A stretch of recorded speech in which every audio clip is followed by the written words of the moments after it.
declare this meeting of the Howell Township Zoning Board to be open, adequate notice having been given pursuant to the New Jersey Open Public Meeting Act in the following manner. First, on December 10th, 2020, a copy of said notice was mailed to the Asbury Park Press and the Tri-Town News. Second, on December 29th, 2020, a copy of said notice was hand-delivered to the clerk of the Township of Howell. Third, on December 29th, 2020, said notice was posted in the office of the zoning board and on the bulletin board in the Howell Township Municipal Building, 4567 Route 9, Howell Township, New Jersey. Please take note that this meeting is being videotaped for possible future broadcast on Howell Township TV 77. This meeting is a judicial proceeding. Any questions or comments must be limited to the issues of what the board may legally consider in reaching a decision, and the decorum appropriate to a judicial hearing must be maintained at all times. For any members of the public wishing to ask questions or comment on an application, you will need to use the raise your hand feature when the chairman opens the hearing up for members of the public. Once you are brought into the meeting, you will need to have both audio and video, and you will be sworn in and required to give your name and your address. If you are calling in, you can press *9 to raise or lower your hand and *6 to mute and unmute yourself. Gonzalez is joining the meeting. Thank you, Eileen. Item 2, roll call, please. Mr. Cantor, Here. Mr. Hughes, Here. Mr. Mertens, Here. Mr. Moretti has been excused. Mr. Orozco, Here. Chairman Saya, Here. Mr. Stanton, Here. and, Mr. Gonzalez has joined us. okay, Mr. Gonzalez, Yes, I'm here. and Chairman Nansen has been excused. You have a Thank quorum. you. Thank you. Okay, Pledge of Allegiance, please. Please rise and join me. I pledge allegiance To the flag Flag of the United States of America, America and to the republic For for which which it stands, one nation nation, under under God, indivisible, indivisible, with with liberty and justice for all. Thank you. Thank you. Item number 4, Mr. Tropoli, can we please swear in the zoning board professionals? Thank you, Mr. Chairman. Will the professionals please raise your right hand? You swear the testimony, pardon me, you swear the testimony you'll give this evening be the truth, the whole truth, and nothing but the truth, so help you God. I do. I do. Tonight, we have Mr. Aguiar, let's see, Mr. Cunliffe, and Miss Bell, and I don't know if Mr. Howard is there. He's or not. He's not. Okay, so all the witnesses are sworn, sir. Thanks. Thank you, sir. Okay, Eileen, item 5, approval of minutes. There are no minutes this evening to approve. Thank you. Item 6, vouchers. I have no vouchers. Thank you. Item 7, is there any correspondence? No correspondence tonight.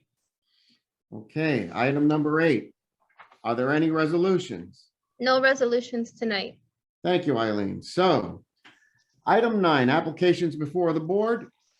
I plan on taking them A, B, and C in order. Does that work for you, Mr. Tropoli? That's fine, Mr. Chairman. Thank you. Okay. So, up in front of the board is application Bravo Alpha. That's BA 18-37 CTC Landscaping. Extension of time. Application of CTC Landscaping as applicant and Christopher Campanelli as owner seeking a 1-year extension of time on approvals granted by resolution memorialized on 22 April 2019.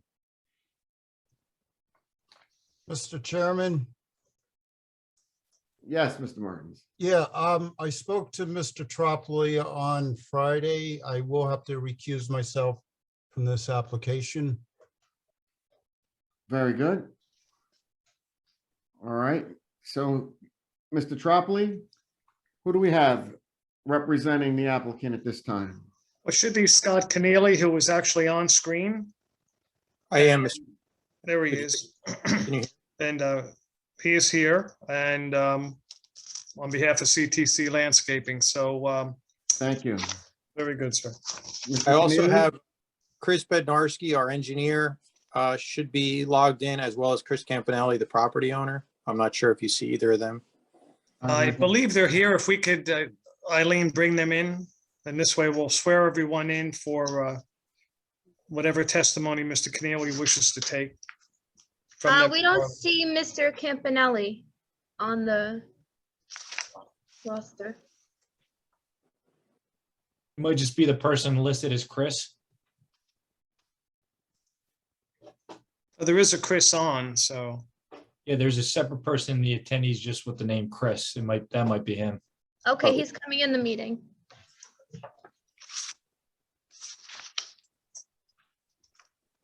Mr. Tropoli, on an extension of time, do we need to swear in the professional? Yes, Mr. Chairman, the procedure, of course, would be, we'll swear the witnesses in. Mr. Keneally will place whatever testimony he wishes to have by way of his witnesses. There's no need to open to the public. This is discretionary with the board. So with that, Scott, I'm going to ask your witnesses to unmute, please, and each of your witnesses to raise your right hand. Okay, and Chris also, would you please activate your video and activate your audio, please?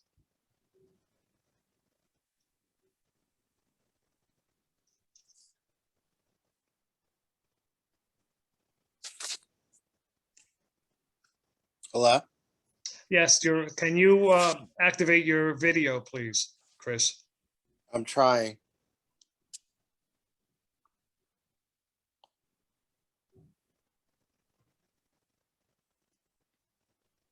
There you Okay, there we go. Okay, gentlemen, both Christopher and Chris, please raise your right hand. You swear the testimony you'll give this evening be the truth, the whole truth, nothing but the truth, so help you God. I do. I do. All right, Mr. Bednarski, starting with you, may we have your name for the record? Sure. Christopher Michael Bednarski, worked at a senior project manager at Insight Engineering. Okay, Do you need the address as well? no, that's fine. Chris, you're the applicant, and we have your name on the record, please. My name, Chris Campanelli from Okay. CTC Landscaping. You're a witness, Mr. Keneally. Thank you, Mr. Chairman, members of the board. We're asking for a one-year extension. We'd obtained site plan approval for this site on Herbertsville Road 2 years ago to allow a landscaping business there. It's been an existing Tilly's Farm Market for a number of years. The need for the extension is we had been dealing with the Monmouth County Planning Board, and your board professionals are requiring us to have final approval from Monmouth County. We did receive conditional final approval, subject only to posting of performance guarantees. I can ask Mr. Bednarski questions about that, but the process with getting Monmouth County to get us to this point took longer than we anticipated. And that's why we're at this point. Mr. Bednarski, could you maybe provide the board with an update of where we are in terms of this project and the approvals in order for us to get the site plan map signed? Right, and Scott, can you just run him through his credentials for the board? briefly? Sure. Thank you. Sure. Mr. Bednarski, could you provide the board your engineering experience and credentials? Sure, absolutely. I'm a licensed professional engineer in the state of New Jersey. My license is in good standing. I graduated from the University of Delaware with a Bachelor in Civil Engineering degree in 2008. And I've been operating in the state of New Jersey as a professional engineer for the past, 5 years. And I've testified before multiple municipalities, counties throughout the state of New Jersey, and has been accepted as an expert witness. We accept your credentials, sir. Thank you. Mr. Bednarski, could you explain to the board an update of where we are on the approval process in terms of other agency approvals that are a necessary approval in order for us to get the site plan map signed? Sure, absolutely. So we were, it's been a long time coming. We had a conditional, as Mr. Keneally had stated, we had received conditional approval from Monmouth County actually back on November 23rd of 2020. And it took essentially 8 months for them to then provide us with the necessary bonding amounts and inspection fee and a payment in lieu of road widening fees to be calculated for us to be able to post them. There was a couple back and forths where they had a couple plans that they required from us. However, the plans that Mr. Cunliffe had reviewed and approved as part of his January 8th, 2021, letter stating that the plans were ready to be signed have not changed. Those plans are still the record site plans for the project. They just wanted, the county just wanted a little bit of additional information to be able to, make their decision about a couple of items. All other outside agency approvals have been obtained. We also had to obtain Howell Township Utilities Department, the standard sewer and water applications, even though there is no sewer and water proposed for the site, as per the ordinance. So we have everything. The only thing we were waiting on is the final Monmouth County approval, and we are right there. We're at the 1 yard line, so we should be getting that any day now. And so we are just asking for that 1 year extension of approval so that we can take it from, I believe the original date of the resolution was April 22nd of 2019, and that was good for 2 years. So we were just looking to take that till April 22nd of 2022. 1 year extension from the time of the original resolution was good till. And I've spoken with our client, and he's on the call as well. We anticipate that all improvements will be in place before that time, and we really just need to get the plan signed by the township. Thank you. Charlie? Yeah, Mr. Chair, I just have a couple quick questions. So I believe, if I'm not mistaken, Mr. Keneally, the applicant has undertaken some of the improvements per the original approved site plans. And are they currently operating from the site? He is operating from the site, and I think the widening of the driveway sort of away from Herbertsville Road was done, and some of the landscaping was done, and the site was cleaned up extensively. The kind of debris on the site that was there has been removed. Improvements in the front of the property where the farmer's market is, we have not undertaken because of, sort of wanting to make sure that the county was okay with all of those items, but the site plan as proposed is what will be constructed. Okay. So the stuff in the rear of the site with the long masonry building, there was like a masonry enclosure for the refuse, or it might not be refuse. It might have been for a couple stockpiles, plantings and stuff like that. Is that underway, or that still has to be completed? Maybe Mr. Campanelli can answer that question. It's underway. We planted majority of the trees, and we're getting the bins in for the recycling for the mulch and topsoil. Okay.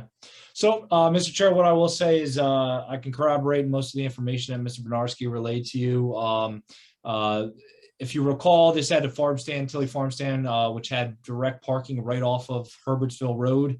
I guess in the process of getting the Monmouth County Planning Board approval, the Planning Board took issue with that direct access parking from the public right-of-way, the county right-of-way. They required the applicant to move that parking internal to the site. With their resolution compliance submittal that I approved on January of 2021, I did approve that relocated parking. So, a lot of this delay, it seems it's from the county's perspective on their end. So I really take no issue with the granting of this 1 year extension. I just wanted some more background for the board's perspective on where they were with, the improvements and what's been going on the site. But that's really all I have, Mr. Chair. Thank you, Charlie. Christine, you have anything?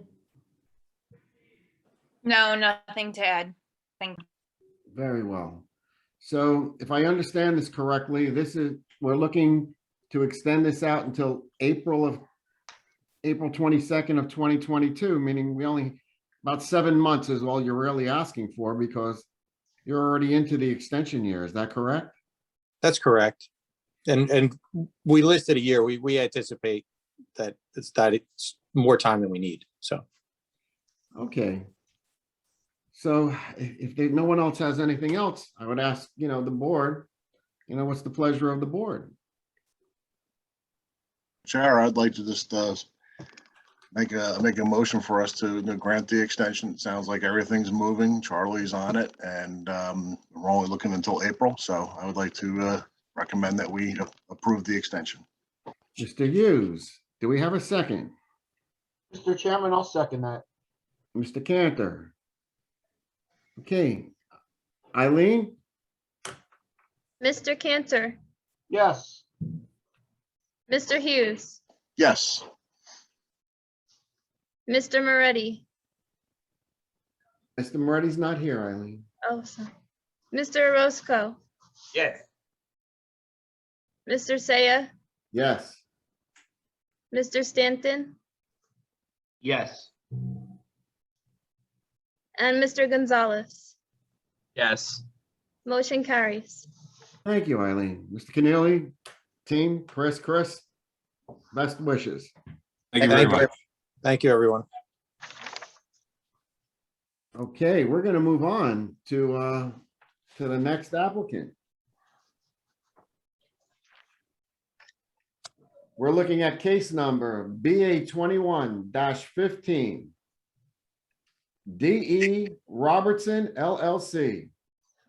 Bulk variance.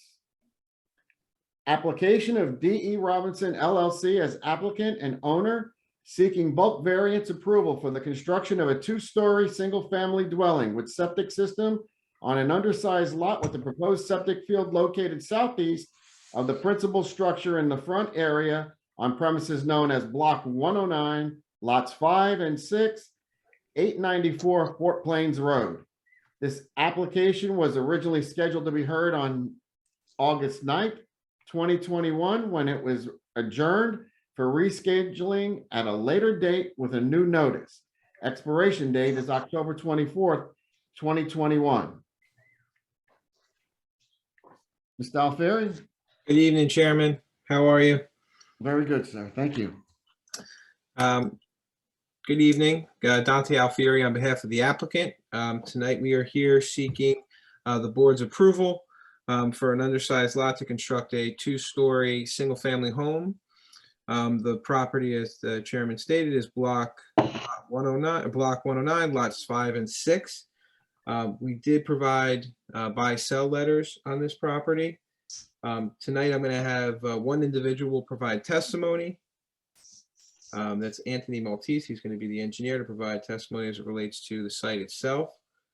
I will note that one of the variances that was being sought was a minimum front yard setback, and we are going to shift the house back, which Anthony will touch on in his testimony, to eliminate that, leaving only one variance being sought, which is the minimum lot size, where 6 acres is required, and our lot has 3.798 acres plus minus. So without further ado, I'm going to have Anthony come up and be sworn in. Right. Mr. Maltese, raise your right hand, please. To swear the testimony you give this evening be the truth, the whole truth, and nothing but the truth, so help you God. I do. State your name for the record, sir. Anthony Maltese. Thank you. And can you state your credentials for the record, please? Yes, I'm a professional engineer, professional land surveyor, professional planner, licensed in several states. I've been in front of several boards, Millstone, Colts Neck, Elizabeth, and Howell Township. We accept Mr. Maltese's credentials. He's been here before us before, Mr. Tropoli. Thank you. Very well, thank you. Anthony, if you could please orient the board to the site. Sure. The site is located at 894 Fort Plains Road, block. It's lots 5 and 6. They're joined lots together, same ownership. We're proposing a 2-story single-family home in the AR E6 zone. That current zone is a 6-acre minimum lot area, where we propose a 3.76 acre lot. And it's pretty straightforward. We're doing a right-of-way dedication in the, along the right-of-way. Widening the road by 13.5 feet. Propose a septic system and with a driveway and grading. So, pretty straightforward. It's subject, it's serviced by public water, Yes, it is. and the property currently is undeveloped, correct? That's correct. It's a vacant lot. So there is one variance we are seeking, and that's the minimum lot size. Yes, that's correct. And currently, the way the plans were designed, it was designed with a 100-foot setback from the road prior to the right-of-way dedication. And the current plans, as it shows now, shows, it was only 86 feet away from the right-of-way dedication. So, we spoke to the applicant, and he is willing to push that back the additional 13 feet to get that to the correct 100-foot setback from the right-of-way taking. All right, so we're eliminating that one variance being sought. Right. So we're down only to the minimum lot area.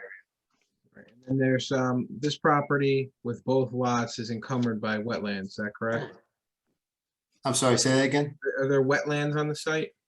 Yes, the wetlands are located on lot 6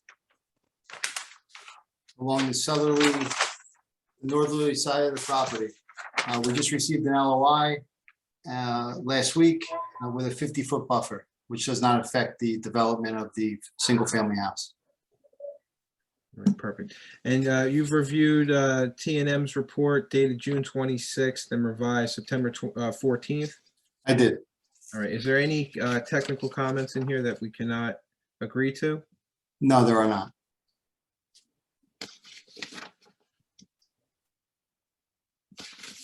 I don't believe we have anything further, Chairman. Mr. Chair, I'm just going to ask a couple of pointed questions to hopefully clarify those. So, Mr. Maltese, as far as the well and septic system on the proposed lot, you've looked at, in relation to property lines and adjacent structures, you're fairly confident everything's going to comply with separation distances, NJAC 79. Absolutely, and we are removing that well since we're aware that there's public water out there. All right, so the well that was proposed at the southwest corner of the lot is being removed, and then you're going to tie into public water. Okay. That's correct. And then obviously, as any condition of approval, you'll have to get Monmouth County Board of Health for the septic. Yes. All right. As far as grading, lot grading generally is. Mr. Orozco, please mute. Sorry, folks. All right, sorry about that. So lot grading, generally speaking, there is some fill around the center portion of the lot where the dwelling is. But the grading patterns, in your engineering opinion, are generally maintained. You're providing swales to direct water in the same orientation where they previously flew? Yes, that's correct. All right, and then anytime we get a single family dwelling on an undeveloped lot, we typically require the applicant direct roof leaders to dry wells or rain gardens. Does the applicant have any issue with providing dry wells? I don't believe so. All right. As far as parking, I'll say for the board's record, I think the dwelling that's proposed is 3 bedrooms. For RSIS, that would require 2.5 parking spaces. They are proposing, I'm just going to zoom into this plan sheet 2, a 2-car garage, and as well, they've got a more than adequate driveway with the turnaround, so that complies from that perspective. As far as the driveway itself, it is indicated as an asphalt driveway 12 foot wide, which complies with the ordinance.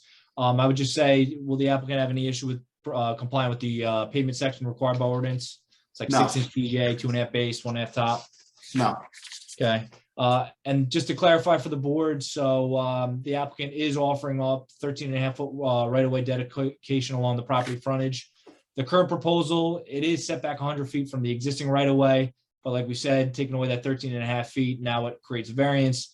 As you can see, they have the building envelope that's required in accordance with lot 5. So this is the 60-foot rear yard setback. They have more than ample room to slide that back to meet the 100-foot setback. I would just obviously say if anything encroaches on the rear yard, you'd have to come back to the board for a variance on that. I can confirm Mr. Maltese's representation. I had been in correspondence with DEP. They did provide me a copy, as Mr. Maltese did today, of the LOI for adjacent lot 6.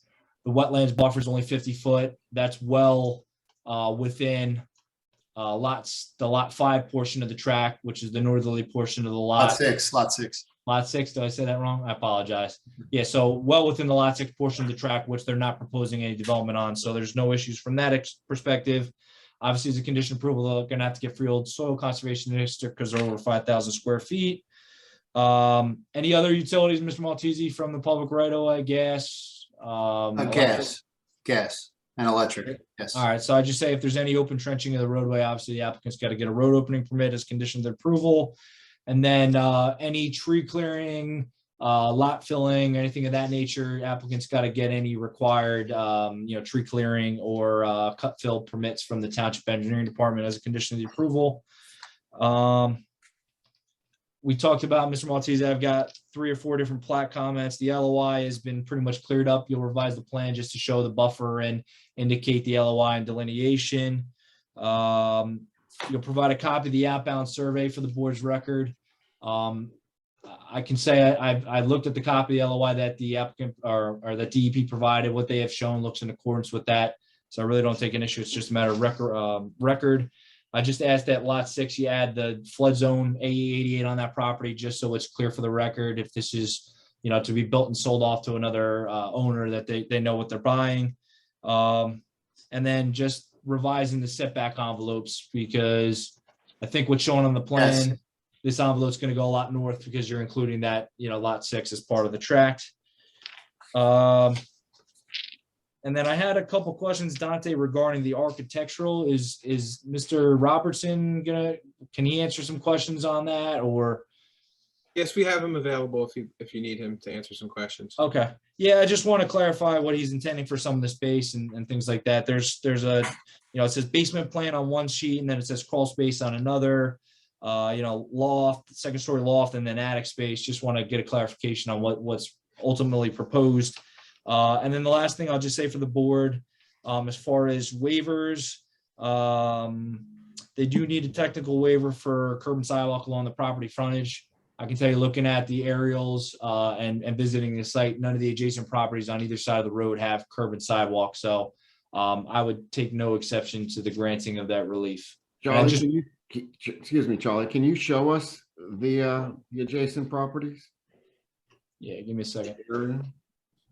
Yeah, I'm gonna pull up in Google Street View in here a second. Give me.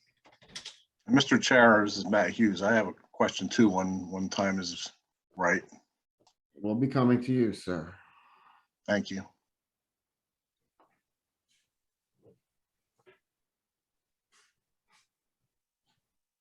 So this is just most current Google Earth aerial imagery, April 2021. I have some GIS layers here with the parcels, and then obviously there's a stream to the west side of the property and some buffers.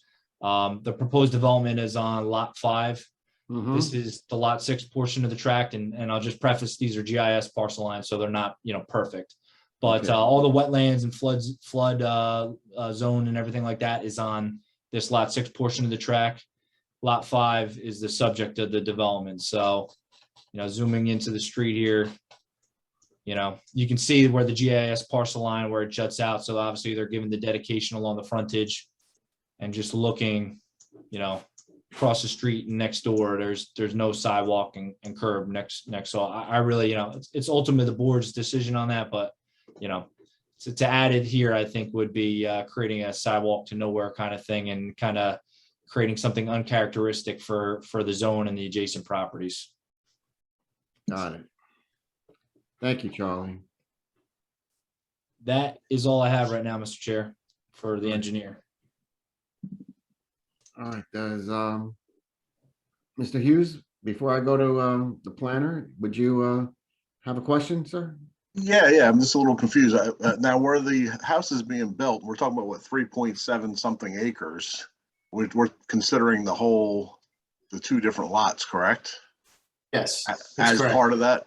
Now, do we have to consolidate this? Because otherwise it's going to be a way undersized lot that the house is on, and the other one something could be done with it. Yeah, that's a good point, That's a good point, Mr. Hughes. So they did obviously file the application to amend to include lot 6. So as any condition of approval, Dante, the applicant, has no issue with consolidating the lots, revising the plans, and providing deed of consolidation, all that good stuff. Yeah, no objection. Thank you so much. Any other board members have any questions for the engineer? I'm good, Mr. Chairman. No, sir. Mr. Gonzalez? Thank you, Mr. Okay. Mr. Stanton? No, sir. All right, so. Thank you, Charlie. Christine? Yeah, so from a planning perspective, there's, not really a ton with this application. The only variance they're seeking is for the undersized lot. They are, combining two lots to increase the area. And I really have no issues with this application. Thank you. I Charlie? do think that, sorry, I do Go ahead. think that moving the house back to comply with the front yard setback is a good sign, and I appreciate them doing that. Great. Charlie, so you had questions for another professional? Yeah, Mr. Chair. So I'm just going to real quickly share the architectural plan that was submitted as part of the application. So I believe it's plan sheet 3, indicates a crawl space for, the first, I guess, the at-grade story. So there's obviously a garage with a slab. And I believe there was somewhere else that indicated a possible basement. Dante, is there any plans to put in a basement, or is it just going to be pretty much slab on grade or crawl space for the entire structure? There will be a crawl space, but no basement. Okay. All right, that's good. And that cleans things up. And obviously, if there was any intent to add a basement later, it would be subject to Monmouth County Board of Health, Building Department. If there was their intent to make it habitable, that could potentially trigger them having to come back to the board, for a parking variance for RISIS or something like that. So I think as a condition, no basement, if the applicant would be amenable to that, Dante, that kind of solves things for us. Is that all right? Yes. Okay. And then just on the second story, so there's a loft, an attic. The loft has what looks like a bar sink. I just want to confirm, that's going to be like just a general like living room or like an entertainment room. There's no intent to, put like a kitchen or anything up there and create a second apartment, or, there's everything pretty much, there's no external entrances from the building to the second story, right? Everything's internal to the structure. Yes, and correct. It's not going to be created into a kitchen or. Okay, and then the attic space over here is just for general storage purposes. There's no intent to make that a bedroom. I mean, it's pretty narrow. It'd almost be like a train car, right? Yes. Okay. All right, that's really all I have, Mr. Chair. Thank you, Charlie. Can we have back the full board? All right.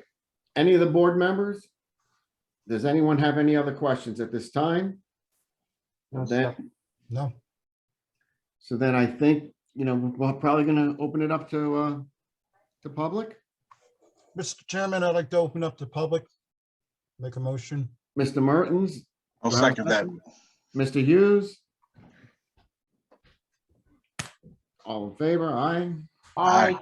All right. Eileen? There's nobody in public as of yet. We'll give them a minute or two. And of course, you might want to tell them how to get in touch, just in case they need to. If you are calling in, you can press *9 to raise or lower your hand and *6 to mute and unmute yourself.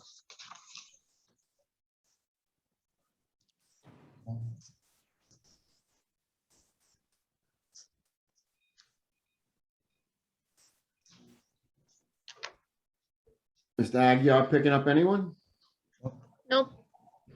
No hands raised, huh? Okay, so. Seeing that there's not a whole lot of interest here, do we have a motion to close? Motion to close, Mr. Chair. Mr. Hughes? Do we have a second? I'll second that. Mr. Cantor. Mr. Cantor, thank you, sir. Okay, all in favor? Aye. Aye. Aye. Okay, so the majority rules, we close to public. So now we should hear from you, Mr. Alfieri. Thank you, Chairman. As we stated, we're here seeking the approval to construct a two-story, single-family home on an undersized lot. We provided testimony to hopefully justify the one variance being sought and the requested waiver. So with that, we would request that the board act favorably upon this application. Thank you, sir. I do see that Mr. Doug Robertson has joined us. That's my client, that's the applicant. Yes, sir. How are you? Charlie, did you need to ask? No, I think the conditions that Mr. Alfieri agreed to cover anything that we would have asked from the applicant, so I'm satisfied. I just note for the board's record, so obviously shifting the structure back 13.5 feet, it's going to require the driveway to be lengthened. It only equates to 160 square feet of impervious coverage. They're well under building and impervious coverage limits, so there's no impact from that end. Just wanted to note it for the board's record. Thank you, Charlie. Okay. So what's the pleasure of the board? Well, Mr. Chairman, I think with all the testimony we have here, it looks fairly simple. They got rid of one of the variances, which was a good thing to do. And with the consolidation of the lots, I would like to move that we approve this. Do we have a second? I'm going to second, Mr. Chairman. I agree with our engineer that I don't believe a sidewalk is appropriate for the site. And based on what was put on the record, I'm good with it. So I second. Mr. Hughes and Mr. Mertens. Eileen? Sure. Mr. Cantor, Yes, Mr. Chairman. That's a Mr. yes vote. Mr. Hughes, Yes. Mr. Mertens, Yes. Mr. Roscoe, Yes. Mr. Saya, Yes, provided that, of course, all the Monmouth County approvals are met, the lots are combined into one, and that the aesthetics of the community are maintained. I say yes. Mr. Stanton, Yes. Mr. Gonzalez, Yes. motion carries. Thank you. Thank you, Chairman and members of the board. I appreciate your time tonight. You're welcome. Alfieri. Take care. Thank you, everyone. Good luck to the applicant. Thank you, Thank everyone. you. It's the pleasure of the board. Do you want to take 10? Sure. Yeah. Eileen, Yes, we're going to please. take 10. We will now have a 10-minute break and reconvene at 7:49. Thank you. Okay, Eileen, can you bring everyone back? The meeting will now reconvene.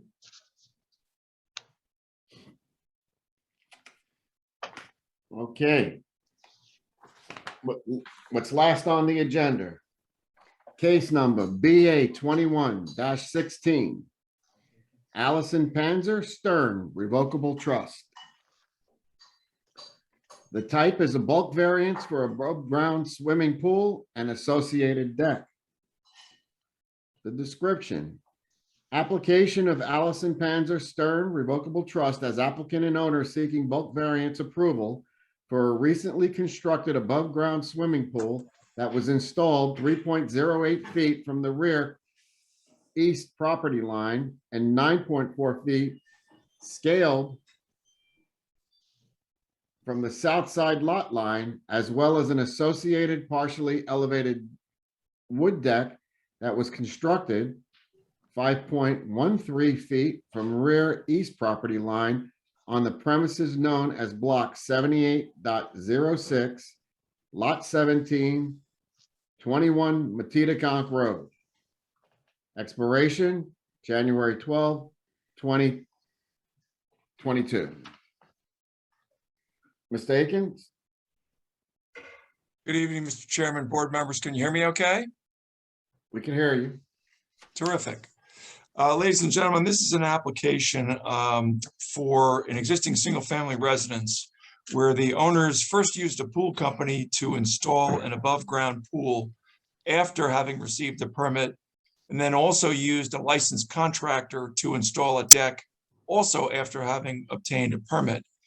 The issue before us this evening principally relates to the construction of a fence back in 1985, well before the current ownership started, when apparently the fence in question was placed about 6 to 7 feet to the east of the property's subject easterly property line, about 6 to 7 feet on the township's property. And unfortunately, all the conditions that you see before this evening are a result of that misplaced fence. The fence has been relocated to be inside the property line. There are no longer any improvements on the township's property. With me this evening is Seth Stern, one of the trustees of the trust, as well as Maeve Desmond, a licensed professional planner. So with that, council, I would ask that they please be sworn at this time. Sure. Okay, so would they please unmute Mr. Stern, Ms. Desmond, and right. Show your face, please. Okay, raise your right hand. You swear the testimony you'll give this evening be the truth, the whole truth, nothing but the truth, so help you God. I do. Okay, thank you. Mr. Stern, I see you're here, and whomever is with you, would you please state your names for the record? Yeah, I'm Seth Stern, my wife here, Allison Panzer Stern. We are the residents at 21 Matitaconk Road in Howell. Okay. And you're the applicants. Thank you. Yes. Right, and Ms. Desmond, please, your name for the record. Yes, my name is Maeve Desmond. I'm a licensed professional planner and I have AICP certification as well. I'm a senior project manager with Insight Engineering. Thank you. And could you just briefly place your credentials on the record for the board? Sure, I'm a licensed professional planner in the state of New Jersey, also certified by the American Institute of Certified Planners. As I mentioned, I'm a senior project manager with Insight Engineering, and I've appeared before other boards in Monmouth County as well. Okay, we'll accept your credentials. Thank you. Thank you, Mr. Chairman. So the applicant at this time would call Seth Stern, one of the trustees of the trust. Good evening, Mr. Stern. I'm wondering if you can take a moment and tell the board a little bit about when your ownership started and the things that you did and the permits that you obtained to get to this point, if you would, please. Okay, thank you very much. Allison and I closed on the house at 21 Matitaconk Road on June 25th of 2001. At the time that we moved in, there were 3 fences on the property, one along the eastern side abutting town property, another one along the northern side abutting town property, and there was a 3rd fence in the back along the southern property line, which abuts our neighbors. On or about May 3rd of 2013, we decided that since the fences, the 2 fences, one along the north and one along the east, were dilapidated, they were deteriorating, they were coming apart, we wanted to get a permit to have those panels repaired and or replaced if necessary. We applied with the township of Howell for a permit, which was granted for us to remove and replace significant portions of the eastern fence and the northern fence. At no time during the application process or subsequent to the application process did anybody from the township ever speak to us and tell us, hey, look, you're trying to fix a fence that it's not even on your property. We never heard from anybody to that end. Obviously, had somebody told us that the fence was on town property, we would have done something about it back in 2013. Was the permit ultimately issued in 2013 for you to repair the northern and easterly sections of the fence? Yes, permit was granted. And then you did that work? And we did that work, yes. Pursuant to the permit? Pursuant to the permit, absolutely. Okay. Then you flash forward to May of 2020. We decided to do some upgrading of our backyard. We purchased an above ground pool, a 20-foot round pool from Jersey Central Pools. The pool company referred us to a contractor who would do the installation and the construction of the pool itself, JD Pools. At that time, I spoke with the installer from JD Pools, John Dellis, who took me step by step through the process. He said, look, this is what you're going to do. You're going to get your survey, get a copy of your survey. You're going to draw a circle where the pool is going to go. You're going to put some arrows indicating how many feet it's going to be from each line. You're going to fill out the appropriate paperwork, and you're going to go down to the township, hand them the paperwork, and tell them you want it as soon as possible, which is what we did. The first time the contractor came to the house was when he installed the pool. The township granted us permission to put the pool in, so that's what we did. He came in, he put the pool in. At the same time that we had applied for the pool, we also applied for the electrical work that had to be done, in accordance with the installation of the pool. Let's see. On or about August of 2020, beginning in August of 2020, between August 11th and September 14th, United Home Solutions, professional contractor, submitted his own applications for the replacement of an existing deck and the installation and construction of a new deck that would be custom designed to abut the 20-foot round pool. Multiple times, according to my paperwork, 5 times the township came to this house to green light or red light everything as it was being done. Again, the pool installation, the electrical was approved, the footings for the new deck, the replacement of the existing deck. And then the last time they came was to approve a fence because they wanted to make sure that on the southern side, we had our own fence. Okay, we couldn't just use, the southern fence was our neighbor's fence. And the township said, by law, you have to have your own fence. So we put our own fence up, abutting the fence that exists now on the southern side. And again, all the fences were inspected. That was the final inspection, and that was passed as well. And so here we are. That's at some point subsequent to the final fence inspection, that's when the code enforcement officer came and said, everything is wrong. And that was Mr. Aguirre. That was Mr. Aguirre. And then what happens when he said everything was wrong? Did you then go to your surveyor to double check where the fence was? We then went and hired commissioned a new survey of the property to determine exactly what the problem was. And when this new survey confirmed that our fence line was 7 feet onto township property, we took the necessary steps to remedy it. We brought the fence in. So everything was already done. The construction was already done. The pool was already in. The landscaping was already in. Everything was already in. At that point, we moved the north fence back 7 feet. So it was clearly on our own property, no longer on township property, which created the need for the variance, because now instead of being 10 feet from the pool, we're 5 feet from the deck and about 2 feet from the electrical equipment. Correct. Mr. Chairman, I have no further questions of Mr. Stern at this time.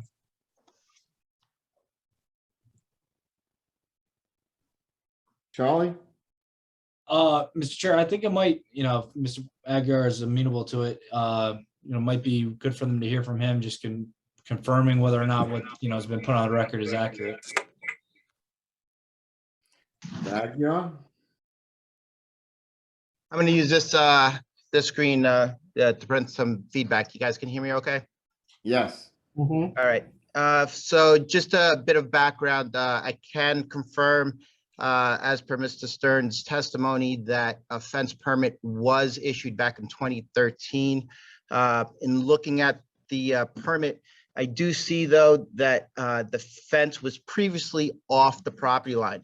The new application submitted by the Sterns indicated that they were going to be placing the new fence on the property line.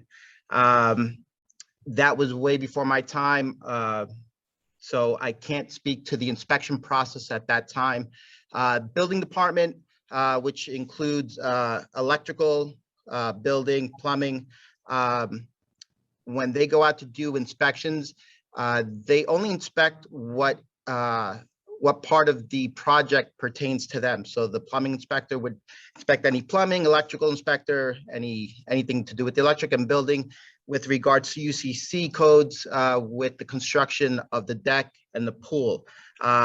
They do not inspect for land use or placement.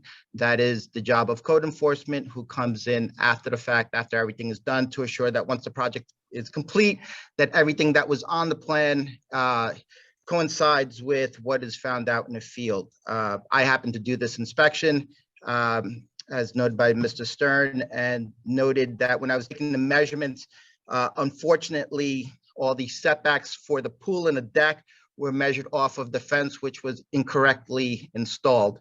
So it's unfortunate, but it does happen on occasion, especially when properties back either to woods or township property where boundary lines aren't clearly defined either by a neighboring fence or something else that would indicate that they have gone beyond their property line. So here we are. Unfortunately, I measured a couple times, as I'm sure Mr. and Mrs. Stern can testify to. I always feel bad about telling somebody, especially after spending quite a bit of money on a project, that that there are severe errors.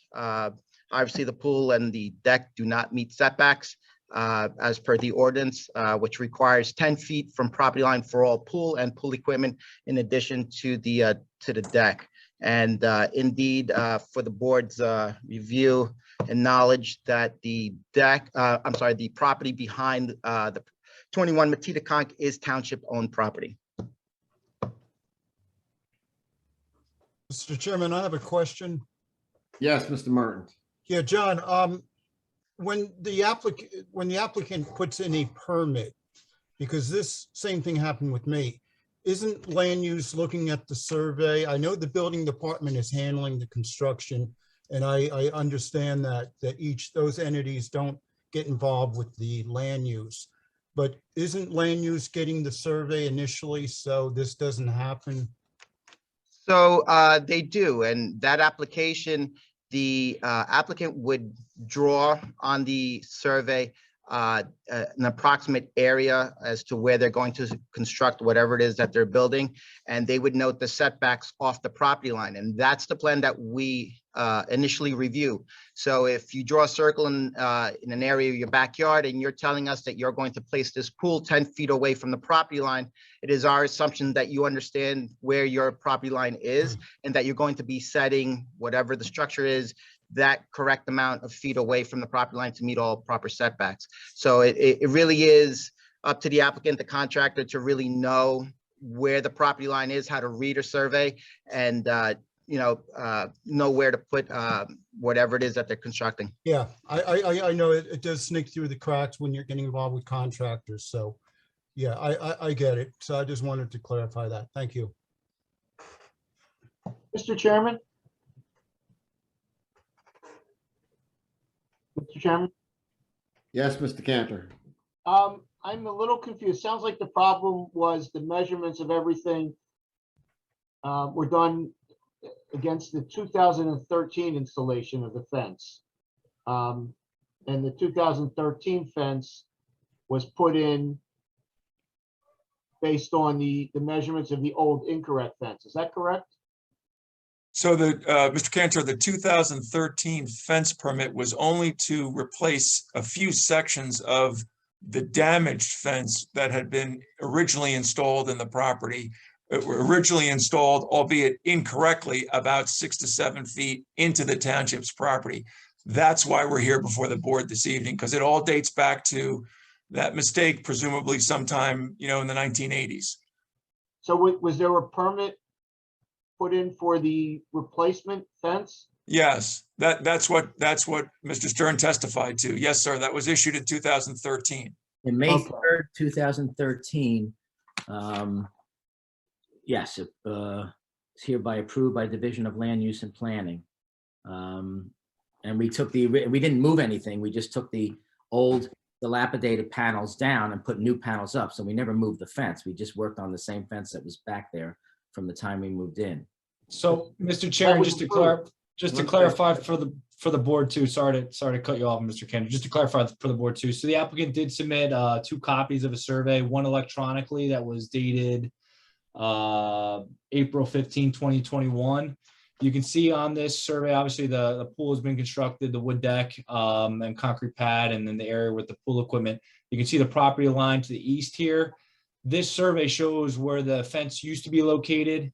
You can see it's plus or minus 7 feet off of that easterly property line. Charlie? And then, can you hear me? Charlie? Yeah. Yep. Hold on a second. Okay. I have right here is where I want to focus. So when this fence was originally constructed, this was done by the developer, the builder? This is the original? Or is this something that was prior or after? I mean, you know, I don't have a survey going back to 1980, whatever, when the development was built. But, you know, at least from my review of like aerial imagery on Google Earth, it looks like that fence has been in that location since at least the early 2000s. And you can see from this survey, you know, actually the neighbors to the south, you know, that's where their stockade fence is. I'm just going to pull up, you know, Google Earth here. So this is 2021. You know, this is, let's see if I can go back to something. If you stand at that original fence line and look down the street, every house has the same fence line. All the houses on Matitacock have the same fence line.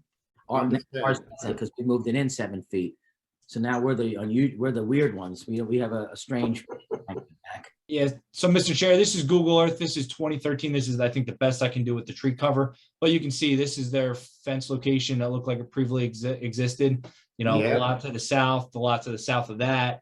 You know, the fence line is pretty consistent. So, I mean, it could be the original developer, like they said, you know, installed in that location, and it just was never picked up on until, you know, 2020 after things were built. So, and just to confirm for the board, so the actual hard copy survey that I got submitted in the application, which is May 19, 2021, you can see they've rectified the location of the fence. It's inside the property line on the east to the north.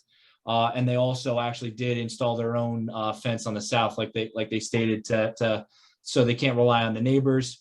Just to clarify a couple things for the board. So existing nonconformities, the lot area, the lot width. There's also side yard setback to the north and south for the existing structure. Those are all existing conditions. Nothing's changed with the application. This lot was previously filed by a subdivision in 1985. You know, the zone has changed since then, but everything as far as like lot area and lot width, that was conforming at the time. The shed, I'll note, doesn't meet the side yard setback requirement. I cited it as an existing condition. Mr. Akins, did the applicant get a permit for that for some time in the past? Yes. My understanding is they did get a permit, and as you can see, I think the problem there, it was just put in, it was racked when it was put in, rather than be parallel to the property line, it was racked, which created a surplus on the easterly end of the shed and a deficiency on the westerly end of the shed. So what I'll say, Mr. Chair, too, is if they were relying, or the installer, whoever did that at the time, was relying on the neighbor's fence as being the property line, you know, that would also explain why it doesn't meet that setback. So I have it as an existing condition. If the board wants to, you know, just grant a technical, yep.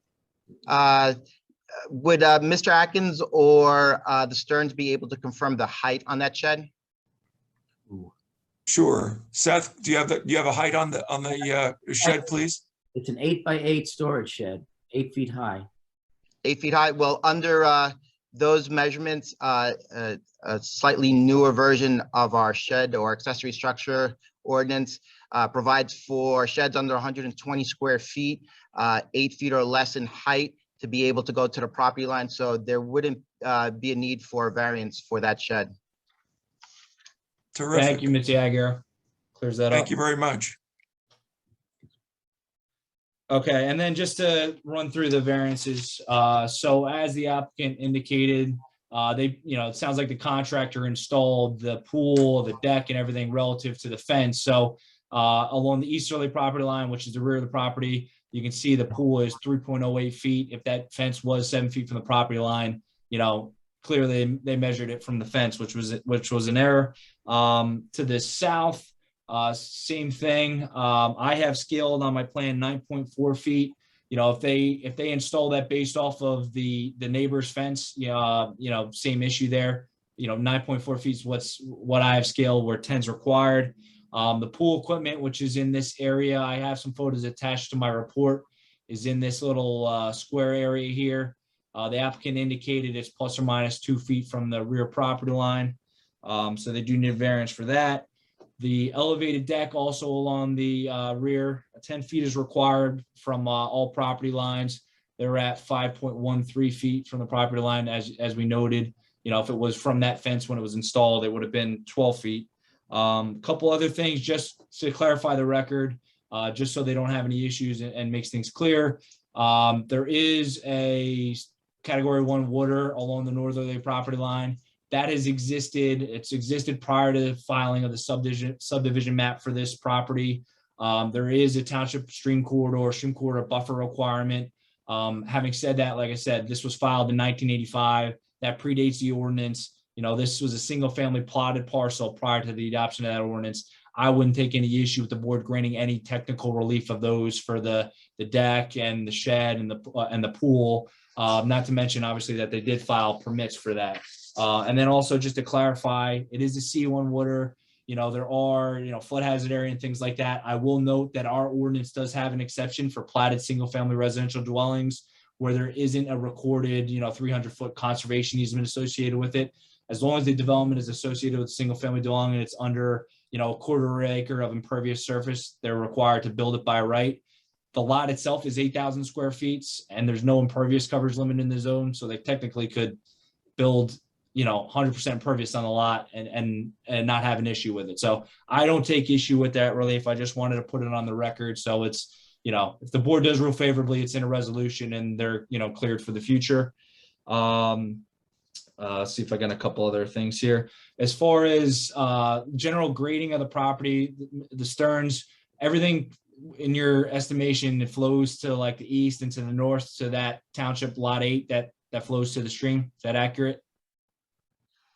What was that again? I'm sorry. As far as the lot and everything like that and putting all this impervious coverage, everything, the lot itself grades not onto your neighboring property, grades the lot 18, the township property into that stream. Yes. Okay. As far as backwash, how is that handled? You guys pipe it to the street and then it goes into the storm conveyance system? Piping it to the street. Okay. Let's see, what else do I have? And then obviously I think on the survey, that's shown, it looks like the fence that you did install on the south side looks like it might be over the property line. I would just note if it does, that would be something between you and the neighbor to rectify for that encroachment. It also could just be, an error in the revised survey. I just ask, is any condition of approval that be rectified, whether it's, providing a copy of the agreement with the neighbor or just providing revised as-built? Mr. Akins, does the applicant have any issue with that? No, we'll provide the as-built. Absolutely. I also want to clarify that there is no encroachment of that corner, if you will. There is no, I walked the property myself. There is no encroachment and the corners are flagged. There is no encroachment onto the township's property. Nothing encroaches onto the township's property. So, Mr. Akins, is this photo an accurate representation? We had someone go out to site just to take pictures for the board's clarity. So this is the new fence along the rear, that Belgian block and stone, that's all been removed on the east side of that fence, correct? It does not project east, which is to the right of that photo. That's correct. Okay. It does not. Okay. And then as far as closing out any permits and, Mr. Aguirre is probably on top of this, but any damaged curb or sidewalk or anything like that has been repaired. Everything's been restored. We don't have barren area where the construction access is. We'd stipulate as to that. Again, having walked the site, including the front, I'm not aware of any damaged curb or sidewalk. Okay. And then I just know for the board's record, this is an area of public water and sewer, so there's no impact to septic systems or wells or anything like that. And then just for the board's record, this is that equipment area that we're talking about. 10 feet's required in the ordinance. The applicant provided testimony that's plus or minus 2 feet from the rear property line. We just ask that all setbacks, be added to the revised as-built survey as a condition of approval. But other than that, Mr. Chair, I don't have anything else. It sounds like, the contractor, when he installed this, didn't set survey pins and he was going off of existing fence lines. And, the saying, measure twice, three times, cut once kind of thing. It sounds like there was a little bit lapse on the contractor's end on that perspective. So that's all I have otherwise. Thank you, Charlie. I just had a bit of testimony from Ms. Desmond, Mr. Chair, as to the variances. Just for the record, I certainly don't want to prolong the evening, but since we are requesting the variances, I'd just like to have a little bit of her testimony, if that's okay. Yes, that'll be fine. Thank you. We'll keep it brief, Mr. Chairman. Sure. Thank you, members of the board. That was very comprehensive coverage, Mr. Cunliffe. So just to reiterate some of the information that's been presented to you, the applicants are seeking approval for a deck, swimming pool, pool equipment within the side and rear yards. And as you've heard, this variance relief being requested really stems from the misunderstanding with respect to the location of the property lines. However, I do believe there is sufficient justification for variance relief if the applicants had requested the relief prior to construction. I did also want to comment on something Mr. Cunliffe had brought up with respect to the engineering review letter and the stream corridor buffer that is part of the zoning ordinance. It is true that that would apply here and the improvements would potentially be within it, but the ordinance specifically calls out an allowance for single family homes of up to 10,000 quarter acre, 10,890 square feet. And for that reason, I don't think that a variance would even be required technically for encroachment into that stream corridor buffer. With respect to the specific proposed variances, what you've heard is the applicants are requesting relief, including a rear yard setback to the swimming pool of 3.08 feet, where 10 feet is required, a south side yard setback to the swimming pool of approximately 9.4 feet, where 10 feet is required, a rear yard setback to the pool of equipment of approximately 2 feet, where 10 feet is required, a south side yard setback to the pool equipment of approximately 8.5 feet, where 10 feet is required, and a rear yard setback to the elevated deck of 5.3 feet, where 10 feet is required. These required setbacks are difficult to achieve because the subject property is an undersized lot. I would point out that the lot is 8,000 square feet approximately, which was approved by subdivision in 1985. However, the R3 zone now requires a minimum lot size of 15,000 square feet, which is nearly double the lot size that was approved by the subdivision. The existing lot width is 75 feet, whereas 100 feet is now required as the minimum width in the R3 zone. So essentially, if the lot conformed with respect to area and had the minimum 100 feet of frontage, the rear and side yard setbacks could easily be met by the development. The requested variances can be characterized as C1 or hardship variances due to the undersized lot. And I just want to make a quick note about the hardship standard, which is that the courts have repeatedly found that a hardship exists if the strict interpretation of the zoning ordinance inhibits the extent to which the property can be used. So in other words, there does not have to be an inability to use the property for a hardship to exist. That's from the Davis Enterprises case. I believe the variances also meet the burden of proof for flexible C2 variances because the purposes of planning will be advanced by the deviation from the zoning ordinance and the benefits of granting the variances outweigh any detriments. So I'm providing proofs for both C1 and C2 variances. And as you've heard before, there are a number of existing nonconformities that will remain. With respect to the positive criteria, the project meets the positive criteria by advancing purposes of the municipal land use law, purposes of planning set forth in the municipal land use law. First, the swimming pool and the deck are permitted uses in the R3 zone and therefore are an appropriate use of land. Additionally, the improvements create a more valuable home, which make it an asset to the neighborhood and advances the general welfare.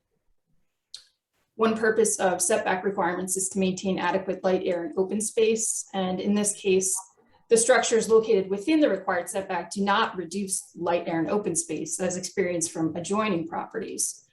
I would also point out the existing wooden board-on-board fence is attractive and it's consistent with good civic design and arrangement. There's no visibility through the fence, and it serves as a buffer between the improvements in the adjoining parcels, township property to the east and north, and development, single-family home to the south. And it's therefore consistent with the purpose of planning to promote a desirable visual environment. It would not be feasible to cure the nonconformity of the lot size by purchasing additional land, as there is existing development to the south and the township-owned land adjoining to the east and north. With respect to the negative criteria, the location of the improvements within the side and rear setback does not substantially impair the intent and purpose of the zoning ordinance or master plan. There is an existing 6-foot fence, as you've heard, at the perimeter of the rear yard, and therefore the swimming pool, deck, and pool equipment are not visible from the adjoining property to the south. Since the land, it's also not visible from the land area to the east and north owned by the township. For this reason, there is no negative visual impact from the improvements. Your master plan identifies among its goals the desire to maintain consistency with the municipal land use law, and as I've stated, the improvements are consistent with purposes of planning as set forth in the municipal land use law, and therefore are consistent with your master plan. Your master plan also encourages development of active and passive recreation opportunities for residents while maintaining sensitivity to environmental resources. The improvements are for the recreation enjoyment of the applicants, and the location within an existing maintained yard is consistent with this goal, as impacts of environmental resources would be minimized. Overall, after balancing the positive and negative criteria, it is my opinion that the benefits of this application substantially outweigh any detriment, and that the purposes of planning as set forth in the municipal land use law will be advanced by the proposed development. For these reasons, I believe you can feel confident approving the requested variances as the burdens of proof have been met. Thank you. Thank you, Ms. Desmond. No further questions, Mr. Chairman, board members of Ms. Desmond. Applicant rests. Mr. Tropoli, Mr. Syed just texted me that his computer failed and he's trying to log on to a different device. Okay. Do we know when he failed? He's logging back in now, and it was only like 2 minutes ago. Okay. I would suggest we wait then a moment. Yeah, it says he's logging in now. Very good. Thank you for that, Mr. Cantor. My pleasure.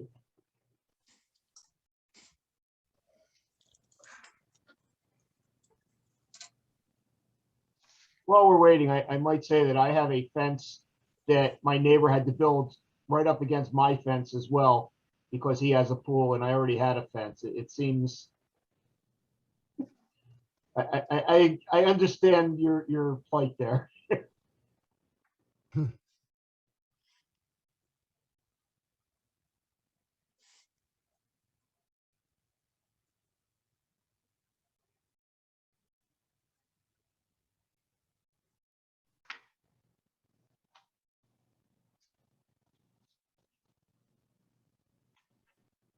Let's see if he says logging back in. He's actually on. Eileen, I don't know if you can move Paul into the meeting, please. Sure, he's coming in the meeting. Thank you. You're welcome.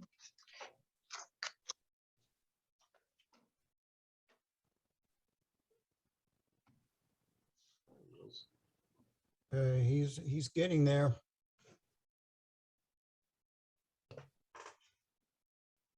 First off, wow. That's it.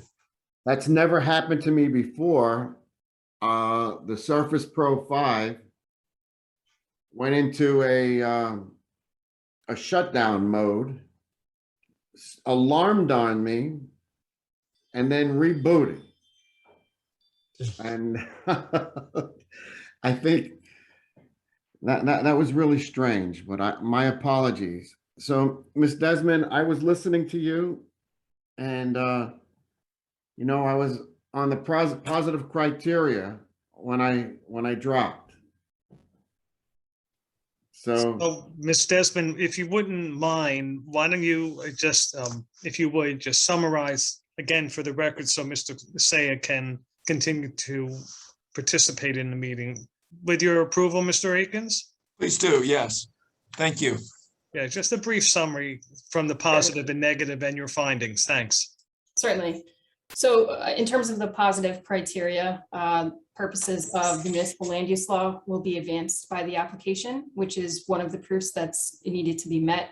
Adequate light, air, and open space will be maintained. There's good civic design associated with the fence, and it's an appropriate use of land because this is a permitted use, the swimming pool and the deck. So in this case, the positive criteria, the positives of the application must outweigh any negatives. And in my opinion, there's virtually no negatives because any visual impact that will be experienced from adjacent properties doesn't exist because of the fence. So in that sense, the positives of the application outweigh the negatives, meeting the burdens of proof to grant the variances. Thank you, Ms. Desmond. You're welcome.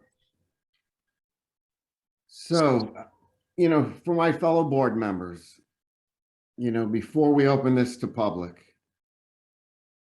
I'd like to say a few things here. This is an R3 zoned property.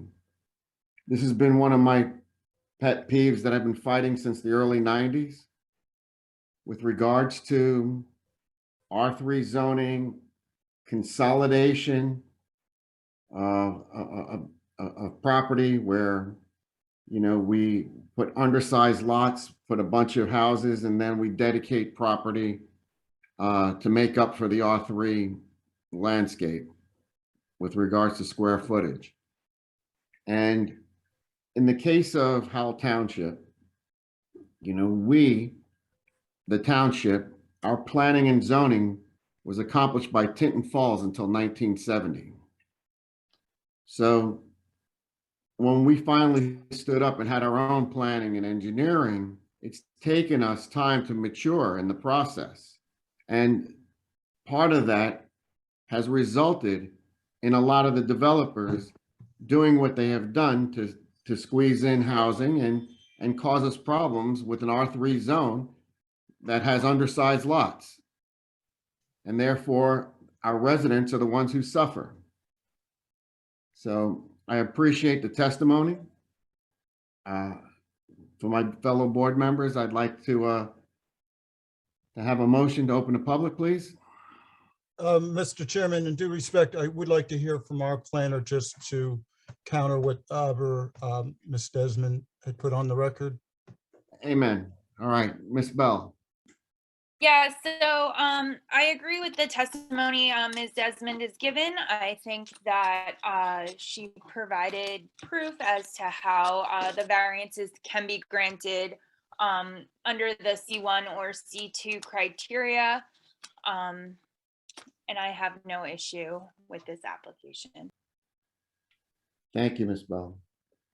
Mr. Chair, and I just want to clarify two things for the board. So there's Yes, Charlie. there's a couple dimensions that were listed in my report as scaled from the plans. Obviously, everything that's there is existing. It's been built. When we get the revised as-built survey, I just, if everything in the resolution says 9.4 feet, I just want to make it clear there's some leeway on that. It's whatever the dimension is on the as-built survey that they provide. That way there's no issues from, resolving the matter on a compliance perspective. And then I just want to note for the applicant's record, just put it on the resolution, just so everyone knows. So there's Riverstone and stuff, landscaping around the pool, which looks very attractive and things like that. As things move down the line, you get approval, property ownership changes hands, someone comes in later and wants to do modifications to their property, they take the Riverstone out and put in sidewalks and things like that. We measure setbacks for pools from the outer edges of sidewalks. So, if the applicant or anyone in the future wanted to make that a walkway or anything like that, I just want them to know that that would trigger a variance approval and they would have to come back. So when it's landscape ties, Riverstone, stuff like that, it's not an issue. I just want to note it so that way, God forbid, no one has to come back at any time in the future. Well put, Charlie. Thank you. Do we have a motion to open the public?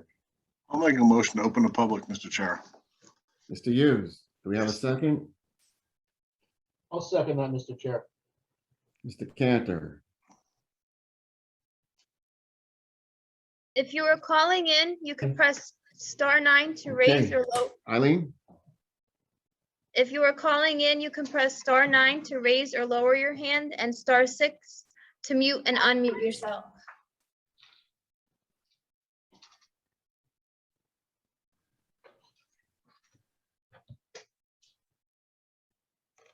Nobody has raised their hand as yet.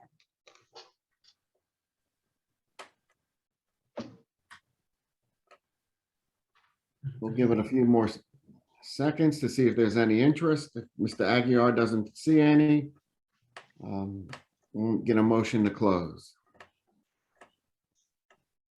No one? Still nobody. Okay, can I have a motion to close the public, please? Motion to close, Mr. Chairman. Mr. Mertens, Second. Mr. Hughes? All in favor? Aye. Aye. Aye. Okay, so we're close to public. My fellow board members, do you have any further questions for either the applicant, the attorney, the planner? No, sir. No, sir. Mr. Stanton, you have any more? No, I'm all right. Thank you. Mr. Gonzalez is shaking his No, head. thank you. Mr. Cantor, I'm good. Mr. Orozco? Up. Okay. So, Mr. Akins, turn it back over to you. I would just say very briefly, Mr. Chairman, board members and board professionals, thank you for the opportunity to present the case on behalf of the Stern family, and we appreciate your consideration time this evening. Thank you. Okay, my fellow board members, what's your pleasure? Mr. Chairman, I'd like to make a couple of findings of facts real quickly. I was good with the testimony of the applicant's planner. Charlie had some stipulations which I felt were appropriate. And I understand that this does happen. I've experienced it where things like this do happen. And I just want the Sterns to know that, you know, I feel bad they had to come here. But if this plan had gone in and it was caught early, they probably would still be here to get a variance. So, but it's unfortunate that it did happen. I don't have any issues with the land use for what happened. It's just one of those things. But I do feel that this is a no-brainer application to approve. I think they've been through enough. It looks like they did a fabulous job with their pool. So I'd make a motion to approve.